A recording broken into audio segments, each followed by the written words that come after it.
2022, he pulled off a major upset, defeating Sonny Liston to win the World Heavyweight Championship. That same year, he shocked the boxing establishment again by denouncing his birth name as a slave name and formally took the name Muhammad Ali, which was given to him by his spiritual. We're interrupting this program to bring you a live telecast. Our regular programs will continue shortly. Please stay tuned.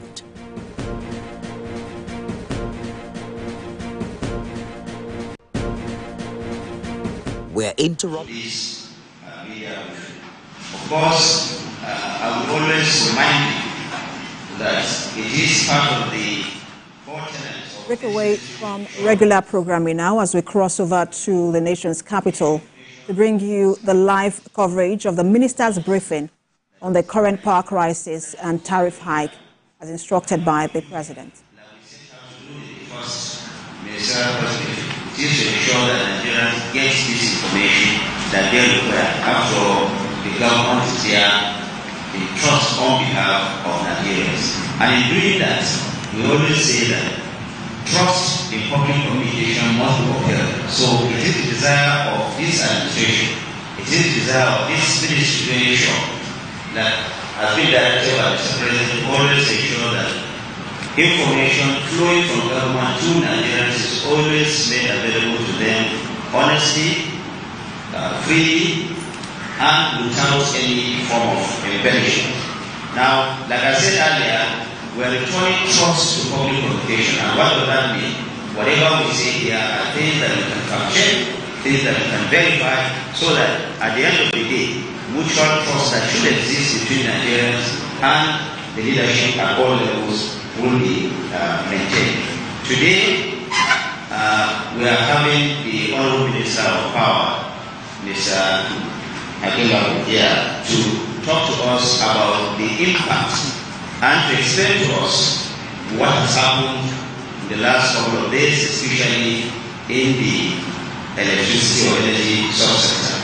Nigerians have had the privilege of hearing from the National Electricity Regulatory Agency that indeed there is a particular section of consumers of Nigerian power that their tariffs have gone up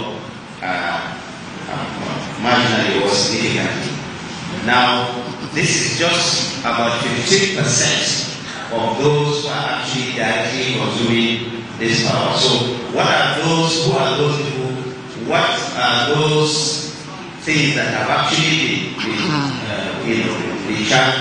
Where is this tariff going to affect the most? Who are the people who are going to pay more? Who are those that are immune from it, if any? You will hear all that from the Honorable Minister of Power. But what I will tell you is that please let us have an open mind to hear from the Honorable Minister himself.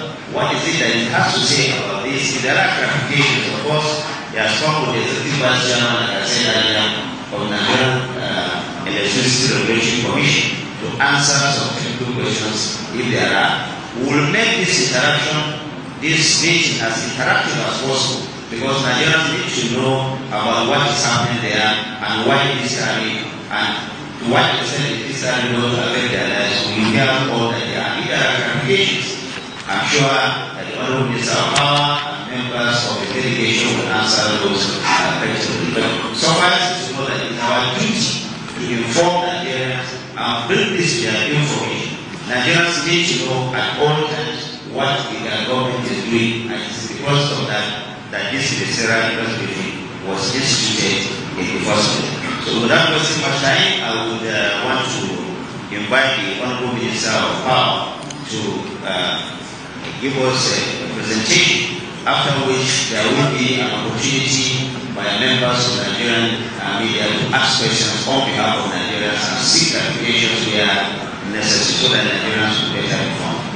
Once again, I will come back to you later during the question and answer session, but for now, let me invite my colleague, the Honorable Minister of Power, to give his address. Honorable Minister. Thank you. Thank you very much.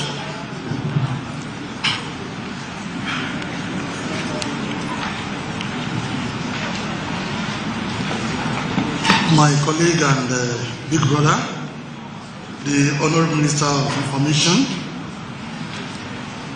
the Special Advisor to Mr. President on Information and Strategy, the Chairman, Nigeria Electricity Regulatory Commission, ably represented at this event by the Commissioner and Executive Vice Chairman, Dr. Muslim Husseini. All senior officials of various federal ministries present here, CEOs and the senior officials of government agencies and parastatals present, distinguished invited guests, gentlemen of the press, ladies and gentlemen, I say good afternoon to you all. Let me also join the Honorable Minister of Information to appreciate the gentlemen of the media for the consistent support they have extended to this government in airing the activities of government and supporting all the laudable activities of this administration to give to the people the quality lives that they deserve, and the gradual delivery of all the electoral promises of our principal, the President Bola Ahmed Tinubu, GCFR, under his renewed hope agenda. We thank you so much for the support, and we hope that we'll sustain this cordial relationship till the end of this administration. The event of this afternoon is quite important to us all, given the importance of power to our daily lives and the centrality of the power sector to achieving sustainable economic growth and industrial development. The power sector is quite unique compared to all the other sectors because everybody is affected by electricity. Every household, every business, every institution, be it health or educational institutions, and every industry is affected. And I've said it in the past that one of the major contributors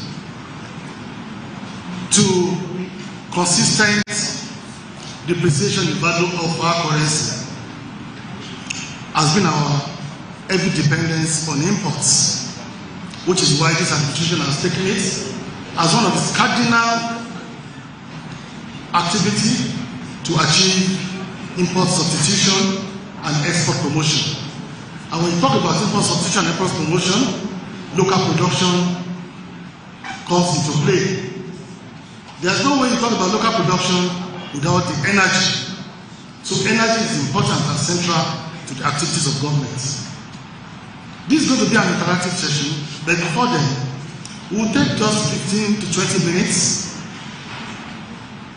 to provide an overview of the power sector and the activities of our ministry and our agencies to ensure that we transform the sector to the standard that we all aim for. I will provide that overview. There are some technical details of the recent increase in tariff for a portion of the consumers, which is just 15%, branded as Band A customers. I have my colleague here, Dr. Muslim Husseini, that will provide some insight into the technical details, and will now take questions and answers.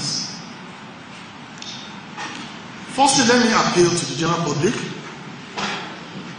and electricity consumers, including you and I, to display some level of understanding with whatever policy or whatever pronouncement that this administration comes up with, and let us maintain the trust and confidence that we have reposed in this government. This government was voted in democratically based on the trust and confidence of the electorate. The can-do spirit that you observed in Mr. President is still there. He has done it elsewhere before now, in Lagos State, and we hope and we believe that he's going to replicate the same at the federal level together with his hard-working team. Power is critical to optimal performance of other sectors. There's no sector that can perform optimally without stability in the power sector. And Mr. President has resolved to use the power sector to drive the delivery of his laudable objectives of sustainable economic growth and industrial development under the renewed hope agenda. We are all aware of the current actions that citizens are passing through based on some tough decisions, but necessary decisions that government has taken in the recent past about removal of subsidy, about harmonization of the dual exchange rates. We know that this has led to a lot of things. The inflation rate is there, the devaluation of the naira is there, and the increase in prices of goods and services. These are enough actions that government is not ready to aggravate at any rate. We are all aware of this. So government will not deliberately come up with a policy to worsen an already bad situation that we are struggling to come out of, which I believe they are necessary pains if you are targeting some gains in this sector.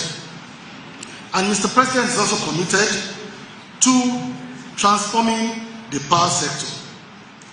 For the first time in the history of this sector, we have been bold enough and we have been committed enough to address the fundamental issues that have been the bane of the power sector in this country.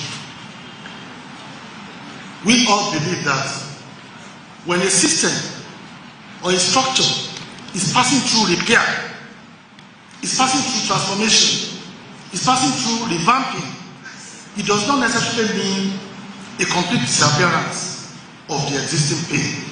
In fact, in some cases, it might mean aggravation of the pain in the short time for us to achieve a permanent gain. My favorite example has always been road construction. We're all aware of the hardship people passed through when they were renovating the Terminal Bridge. A particular lane was closed and everybody was passing just a single lane. It was a lot of traffic and inconvenience. But today, that they have finished the renovation, everybody passes through the bridge without any hitch. Another example was the Lagos-Ibadan Expressway, which was a notorious road before now. For 12 to 15 years, when this road was passing through renovation and reconstruction, there was serious pains that were even greater than what we used to experience. There were gridlocks. People spent a whole day, people spent nights on these roads. And I personally witnessed a wedding ceremony that took place on that particular road because of gridlock. But today, on completion of that road, there is no single traffic gridlock, and everybody passes it smoothly. So I want to plead for understanding. I want to plead for patience, and I want to plead for your trust and confidence that you should exercise some patience with government, that we are addressing the root cause of the problem in the power sector. Past administration may not have been bold enough to address this issue. But because we are sincere with our resolve to transform this sector to be comparable to what we witnessed in other countries in the West and the Far East, we must pass through some necessary and unavoidable pains. At the Power Ministry, our core mandate, to remind you again, is to expedite national development through formulation of policies and establishment of systems, structures, and institutions that will guarantee the long-term sustainability of the power sector to be able to provide functional, reliable, affordable, and cost-effective electricity to households, to businesses, to institutions, and to industries. So we have the policy formulators as the ministry. We also have the regulators that ensure that the operators comply with the policy formulated. That is the Ministerial Electricity Regulatory Commission, the NEC. Then we have the operators at the third level. The operators are the players, both public and private sector players, across the three segments of the power sector value chain. We have the generating companies. In fact, let me start out by saying that we have the gas producing companies that supply gas to the power generating companies. Then we have the transmission company, which is the long-distance transportation of power. Then we have the distribution companies that drop power into our households, businesses, and industries. These are the layers in the power sector. So there are a few things that are necessary that we must achieve. Number one is achieving an operational sustainability of the operators on cost recovery. Anybody that goes into any business, the first intention is to recover costs, then if possible, make some profits. The moment you cannot cover your costs, the sustainability of such business is doubtful. It will be run aground. But this cost recovery can either be through commercial pricing or a subsidized pricing. Commercial pricing is when the entire cost of producing power is transferred 100% plus the profits to the consumers of power.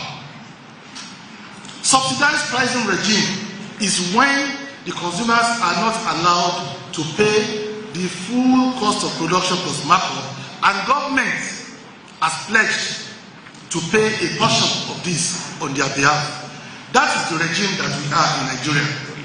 We are in a subsidy pricing regime, whereby government provides a large portion of the cost of producing, of transmitting, and of distributing power. And I must tell you that as of today, before the introduction of the tariff increase, government is subsidizing nothing less than 67% of the cost of producing, transmitting, and distributing electricity in Nigeria. At the current exchange rates, this is going to translate into 2.9 trillion naira for 2024. This is more than 10% of the national budget. Power sector is just a single sector out of so many sectors that government has to attend to. We have the works, we have housing, we have education, we have health, we have defense, and so on and so forth, that are all competing for this meager revenue from the government.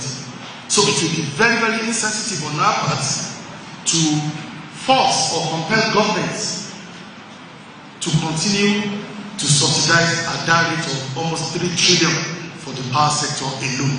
We just have to be realistic and considerate.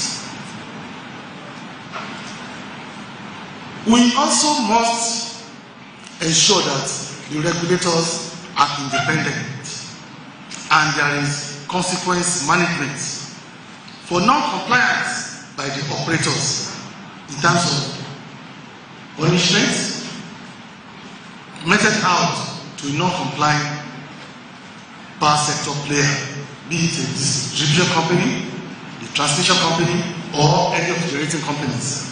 Then the last one that we must achieve at the ministry is consumer protection and value for money. Whatever consumer pays for, there must be commensurate value for it. Complaints of customers must be promptly attended to by the power sector operators. Then, From the policy formulation perspective, the recent increase in tariff for only Band A customer, which is just 15% of electricity consumers in Nigeria, as our the latest statistics is a little about 12 million customers in the sector, and this will only affect about 1.5 million customers. The remaining 10.5 million customers will continue to enjoy government subsidy at about almost 70%. And the reason why we did this will be explained in a short while. This tariff review is in conformity with our policy trust of maintaining a subsidized pricing regime in the short run or in the short time, with a transition plan to achieving a full cost reflective tariff for the sector over, say, a period of 3 years. I've mentioned this in a couple of my media briefings, that it is because of government sensitivity to the suffering, to the pains of our people, that will not make us to migrate fully into a cost reflective tariff, or in another language, to remove subsidy 100% in the power sector like it was done in the oil and gas sector. Government is so sensitive to the pains of the people, to the sufferings of the people, and we are not ready to aggravate these sufferings any longer, which is why we said it must be a journey rather than a destination. And the journey starts from now, that we should do a gradual migration from the subsidy regime to a full cost reflective regime, and we must start with some customers. This is not like a pilot for us at the Ministry of Power and our agencies. It's like a proof of concept.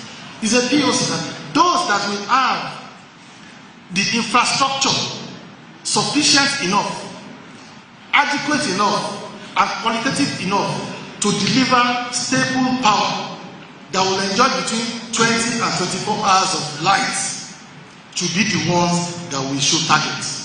And this set of customers, we have established the capacity and the willingness to pay for this.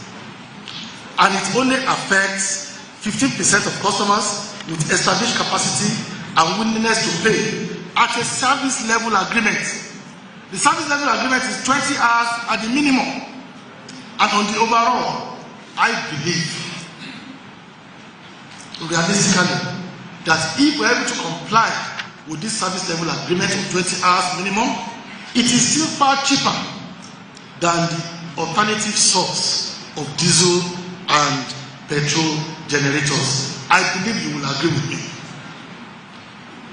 that the average cost of generating a kilowatt hour of power today using diesel and petrol generator is not less than 450 naira to 500 naira, because of the capital investment of purchasing the generator, because of the daily operational funding of the fueling of the generator, and because of the regular intermittent servicing of these generators. The cost is not less than 500 naira.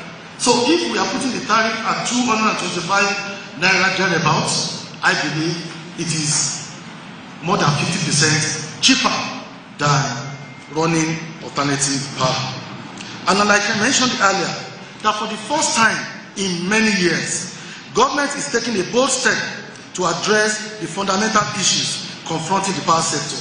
Number one issue, which I believe this step that we have taken is going to address, is the liquidity and pricing issues. This sector has been deprived of the required liquidity to keep it running on a sustainable level, to keep it to continuously being in business, because it is no longer attractive to investors. Even the operators don't have enough liquidity to invest in enhancement of their infrastructures. The generating companies could not pay the gas companies, which is the raw material, which is the feedstock that they use to generate power. The generating companies cannot service their equipment. It's getting to a level that they cannot even pay their salary, the salaries of their workers, because of the accumulated debt. in the sector due to lack of liquidity and commercial pricing. And I believe that previous administrations have shied away from addressing this. It's a tough conversation, but we must have it at a point if we are serious about stable power sector in this country. And this government is committed to doing it. It might be painful in the short term, but the gains will come very soon, and the gains shall become permanent. Number 2 is the infrastructure deficit in the sector. We keep saying it's a 3-segment sector: generation, transmission, and distribution. For me, to be more comprehensive, it's a 5-segment sector. We have the gas sector with gas production and transportation infrastructure. We have the generating companies, which is the thermal plants, that's the gas-fired power plants, and the hydroelectric power plants. Those are the generators. Then we have the transmission company, which is the transmission segment that has to do with long-distance transportation of power from the point or location of generation to the point of distribution. Those are the high-voltage power lines and towers that we see all over, that people even vandalize. That's number 3. Then we have the distribution sector, which are the last mile segments. They are the ones that people see. They are the ones that take power to our houses, to our businesses, and to our industries. That's the 4th segment. Then the 5th segment, which most people try to overlook, is the consumer segment itself. Because the consumer segment plays a major role in this sector too, and it must be well focused and dealt with. And all these segments need to enhance infrastructure. All our power generating, all our gas pipelines are bad. There have been vandalization of the gas pipelines. There have been lack of adequate pressure in the gas pipes, where we need compressors, where we need boosters. The generating companies, their plants are also deteriorating. They are obsolete. The transmission company, the lines have been installed over 50 years. The cables are weak, the towers are falling, people are vandalizing it. The transformers are also weak. I've seen a transformer that was labeled ECN, Electricity Company of Nigeria, which means that it was installed in the 60s. That has not been replaced. The same thing with distribution segments, infrastructures. Transformers are weak, injection substations are not working, the power lines are deteriorating, the electric poles are falling. And on the consumer segment, we have over 55% meter gap, about 60% meter gap. Out of our 12 million customers that we have, only a little over 5 million are metered. So people are paying on expected billing. You can see the huge infrastructure deficits across these 5 segments. It requires money for us to enhance these segments. It requires money to replace deteriorating equipment and gadgets, to reconduct, to erect new towers, and to even establish new plants, to repair the pipelines, to install boosters and compressors for adequate pressure. The monies are not coming because of lack of liquidity. Investors are not coming because they could not see a line of sight of recovery of their investments, not to talk of making profits. The bankers are not lending because it is not attractive to lenders. It is not bankable. Bankers cannot see a line of sight on how the money they lend to us will be repaid. So you see that this structural deficit can only be fixed if we improve liquidity in the sector. Then the issue of structural issues in the industry. This sector used to be on the exclusive legislative list of the National Assembly, whereby it was only the federal government that could invest and play in the power sector, whether it's generation, whether it's transmission or distribution. It was only one NEPA that we had. It was only one ECN, one NEPA, one PXCN. Those are structural issues that we believe that it must be a decentralized sector. And Mr. President has made our job so easy by signing into law the Electricity Act of 2023 that has unbundled all the segments in the sector and that has allowed the subnational government, both the state and local government, to play in the sector. That's also allowing the private sector to come in and play in the sector. Those are the issues that we are addressing that have not been addressed in the past. So decentralization is a major issue and we are achieving it. The consumer protection issue, we have said it that service level agreement is a covenant. If we say we are giving you 20 hours for paying 225 naira per kilowatt hour, that 20 hours must not be less than 20 hours. If it is less than 20 hours, there must be sanctions. There must be consequence management. You can clap if you want to clap. I can see that you wanted to clap. Don't let us shy away from our responsibilities. Please. So we thank Mr. President for doing that. And the consumer protection, I've told you, there will be sanctions, there will be consequences on the part of the distributor companies that are not compliant, on the part of NEC if they are not tracking it appropriately. So the first phase that we are going through is a pilot phase and is a proof of concept to drive the DISCO's investment in infrastructure. Once they know they are making money from this band A tariff increase, they will be fast to improve infrastructure in other bands and migrate them to band A, and they will make more money and the industry will be sustained. It's also to drive or accelerate migration of customers to premium bands within a very short period. It's an incentive for them to migrate band B, band C to band A. I listened to NAC yesterday. The band A feeders that we have is over 1,000. Then we looked at them, we examined them. Which among these can provide 20 hours of light? And we downgraded over 500. It's only 481 feeders that are currently classified as band A. These are the feeders that are good enough, in very good condition, to provide stable, uninterrupted power to the consumers. So we are not sleeping. We are living up to our responsibilities too. But the problem with power is the moment the consumer cannot stand up, switch on the light, and the light shows up, we are not doing anything. So all effort in generation, in transmission, can only be seen if it is translated to distribution to customers. This will also enable the DISCOs to charge appropriate pricing with value to customers. We don't just want to increase the tariff, we want the consumers to have value for their money. That is the essence of this.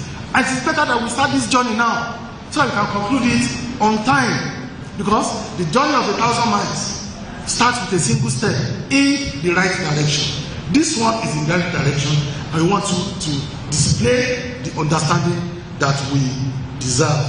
And lastly is to encourage energy consumption management by consumers.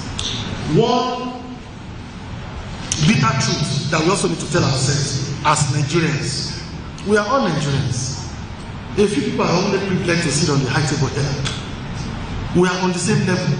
We must be able to talk the truth to ourselves. We don't have the culture of consumption management in this country in terms of power, just because of the cheapness of the tariff we pay in power.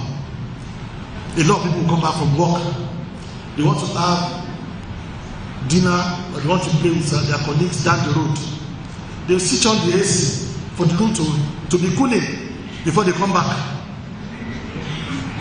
Yes, some people will be going to work in the morning, a freezer has been left on for days, they will still leave it on when all the items in the freezer are already frozen, and 5, 6, 8 hours of their absence will not be able to defreeze. They will still leave it, it will consume power, just because we are not paying enough. We've all been overseas before. We know how conscious the power consumers are to consumption of electricity. Thank you very much. I will round up soon. So, this will also enable us, thank you very much, this will also enable us to manage our consumption.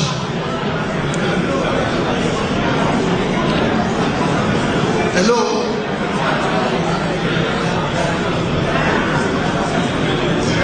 Ladies and gentlemen, let me round up this.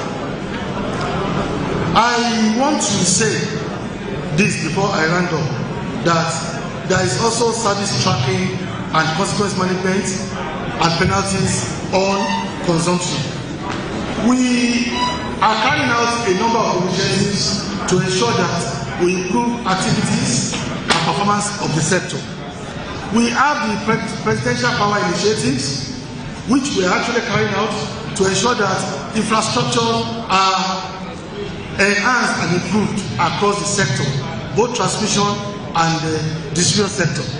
There's also the PMI, the Presidential Monitoring Meter Initiatives, to which we are going to discuss elaborately, maybe in another forum, to ensure that we close the huge meter gap that we have in the industry. And we also have a lot of development banks that are working with us with projects in transmission and distribution to ensure that we enhance the activities there. So, as a ministry, we are committed to make an impact during this administration. We are ramping up generation by opening up more generation points. An example is the Zogeru that's about to start operation, and we also have our projects in renewable energy across the country. We are also enhancing transmission. We are strengthening the capacity and of the national grid by establishing more substations. We are installing more lines. We are introducing SCADA, that's the security control and data control, which is the automated control of frequency of the national grid that will prevent frequent grid collapse. Then we are trying to look for creative ways to curb vandalization in addition to the efforts of the National Security Advisor.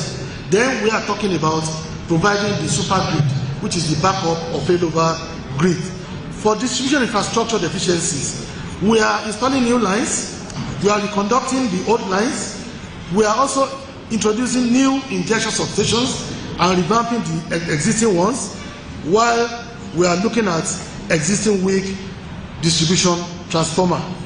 I've mentioned the issue of a reduction of meter gap and investment in communication and advocacy to reorientate and educate our people of the need to cooperate with the operators in the power sector in terms of protecting our national assets, in terms of avoiding power theft, bypassing of meters and all that. So all these are what we are doing, and we believe that very soon you start seeing the positive results of activities in the power sectors, from policy formulation and execution to control and to operation of the power sector. I would like to stop there and allow the Executive Vice Chairman to talk briefly about the modalities around the recent increase in the tariff of Band A customers, which is just 50% of the total customers. Thank you and God bless.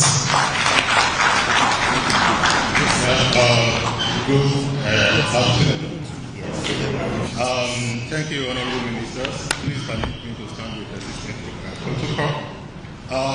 The Honorable Minister of Power has covered a lot of ground and just want me and play a supporting role, because since the order was released, we've addressed you, we've gone to different places to talk about the technicality behind it. So I will first and foremost support the policy direction that the Honorable Minister, who has the oversight over the power sector generally, has talked about. But I would like to just highlight a few things. First, 85% of electricity consumers are not affected by the rate review. That's one. Secondly, The rate review that has taken place is pro-quo rate review. I can provide further explanation on that. But before I do that, the Honorable Minister mentioned one figure, which is correct. They are proud to review 67% of the cost of generation, transmission, and distribution was being subsidized by the government. And I want you to take the word generation, transmission, and distribution, because I will now provide another perspective. So I quoted the Honorable Minister so that you don't report any contradiction. I want to provide another perspective to it. In January, the generation invoice was 240 billion to the DISCO. DISCOs were only mandated to pay 24 billion. That is 10%. 10%. So that tells you that 90% of the generation cost, in this case, you know, I didn't mention transmission and distribution, so that I don't think that the figures are different. 90% of the generation cost was being borne by the government. Okay. And I think a lot has gone into discussion around how much it amounts to over a year. The Honorable Minister has also spoken to that. So with this, and out of that, now with the review, that means that about 50% of the generation cost will now be subsidized by the government. Okay.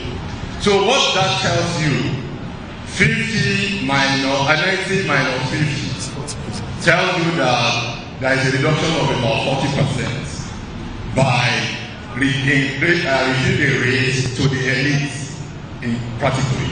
That means that 50% of Nigerian customers account for 40% subsidy on the generation cost. Now the government has said that okay, this elite, because it's clear the type of infrastructure, the sophistication of the infrastructure in Maitama is different from the sophistication of infrastructure in Yanyam. And the people living in areas like Maitama, Sokoro, and so on, in Koyi of this world, they are really charged than other people, and they have heavy energy consuming appliances. So that if you as a person or other Nigerian consume 1 kilowatt hour, let's say per day, or about 1 hour, these people will consume multiple of that. That means that they benefit more from the subsidy.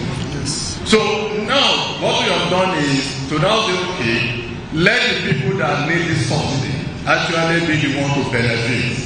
And the Honorable Minister has talked about some of the gains that will come if the government is relieved of this fiscal burden of about 1.4 trillion naira reduction. We have health, we have education, and we have then we have investment needs in the sector. And he has also talked about many technical things which we talked about previously, that we need to incentivize investment. If there is no path to recovery, nobody will come and invest. The pricing is essential. It may be painful at the beginning, but it will definitely be beneficial. So this subsidy that we've introduced, this subsidy reduction and the rate review we have introduced is pro-poor. I think that's important for me to point out.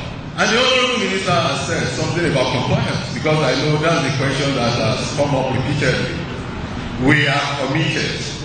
NET was limited in terms of its ability to enforce compliance in the last Electric Power Sector Reform Act.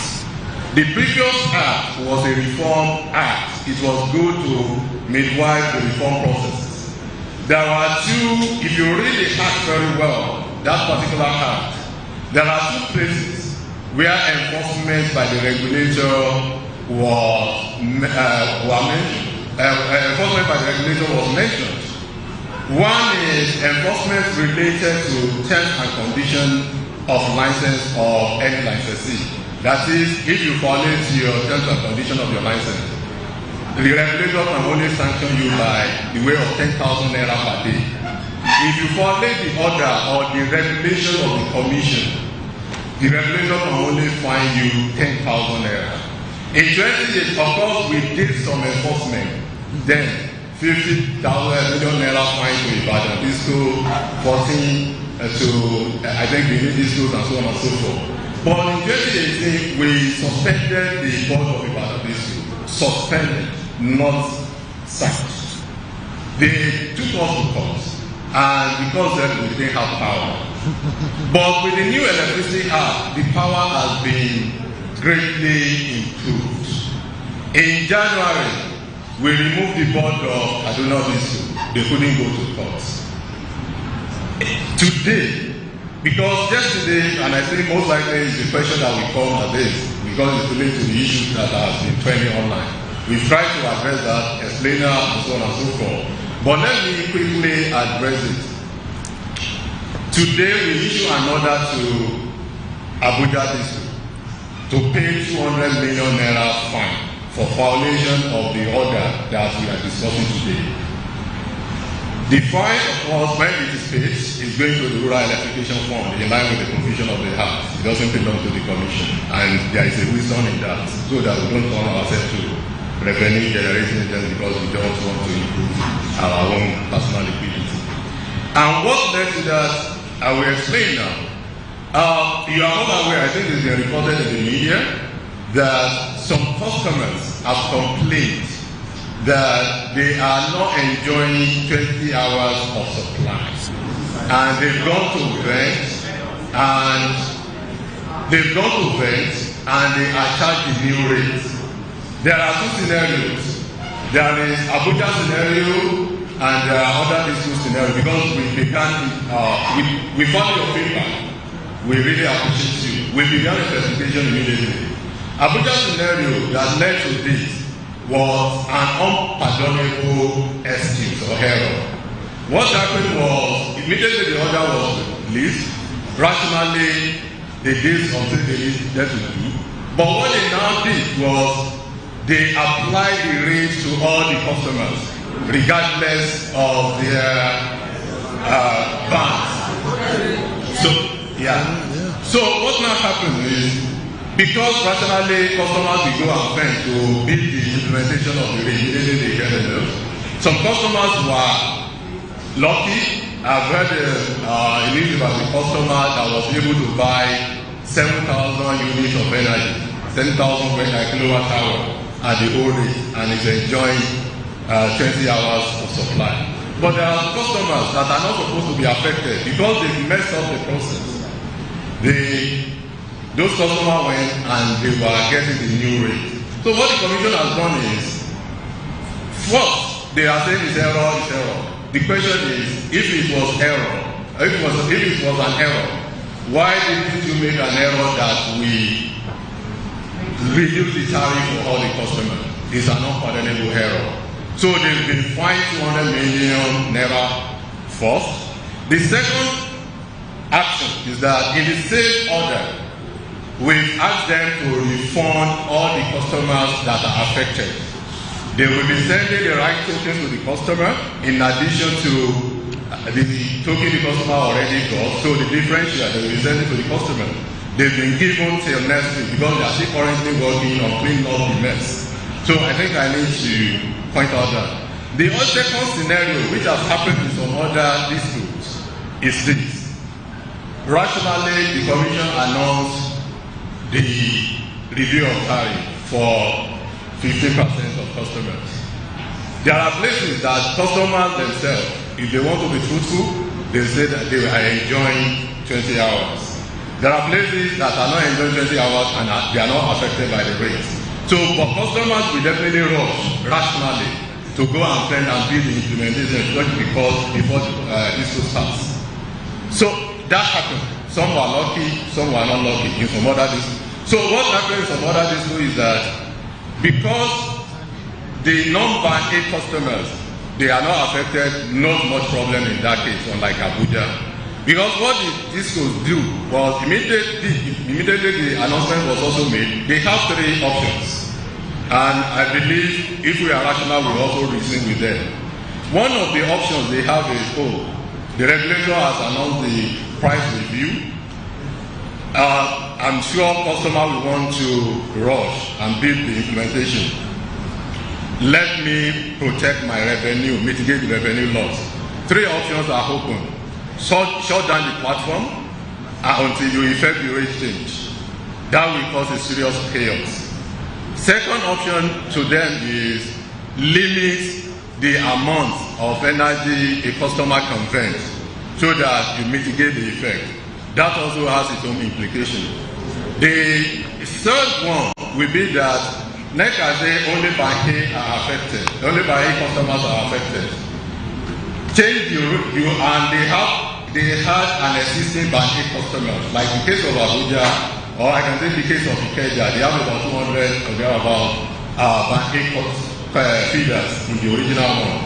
So what they will do is change the tariff for all the by A feeders first, and begin to clean up the feeders, reduce the feeders that NEC has said, no, I only allow you 45 feeders. Now, take it out, take the other feeders out. So in the process of doing that, any customer that also goes to fence in that district, and the customers were classified as bank A before, will definitely be cut off by the higher rate. So on that note, I think I'll try as much as possible to explain, but we have also issued directives to all the districts, publish the feeders affected, communicate with customers, and any customers that have been cut off by this wrong application of bill, you have to refund them. And now we like to appeal to Nigerians that have been affected. Please keep your facts. If by chance your disco does not refund you, please contact them. They have up until next week, Thursday, to refund the customers that have been wrongly billed. Thank you so much. Okay, we will publish the contact number. We have the call center. Then we have complaints@nec.gov.ng. Complaints@nec.gov.ng. Then we have a situation room. Our media people are here. They will definitely publish the contact phone numbers on our website, and we also advertise in the national dailies. Thank you. Thank you. Thank you very much, Honorable Mr. Abba. I want to really appreciate the Vice Chairman, Dr. Muslim Hussein. It was a wonderful presentation. Thank you so much for being so explicit in your presentation. Very distinguished ladies and gentlemen. What Kalima said, when we all think alike, no one is thinking. I think that is the essence of the segment we are pertaining to. That is the question and answer section. Because we believe the media is the mirror of the society. So communication is certainly effective when there is a sender and a receiver, and there was opportunity for feedback. At this point, very distinguished ladies and gentlemen, we are moving to the question and answer segment. Please, like I said from the onset, when you are recognized to speak, tell us your name, the media organization you are representing. And please, let us restrict our questions and comments to the presentation of the special case, the Honorable Mr. Abba. Let us be listening in the use of language. With the permission of our Chief Moderator, because we just take the questions because of our time. At this point, very distinguished ladies and gentlemen, I would like to declare the floor open for your questions, please. Thank you. 1, 2. We'll pause the first 3 questions. If time permits, we'll take 1 or 2 more. But let's take the first 3.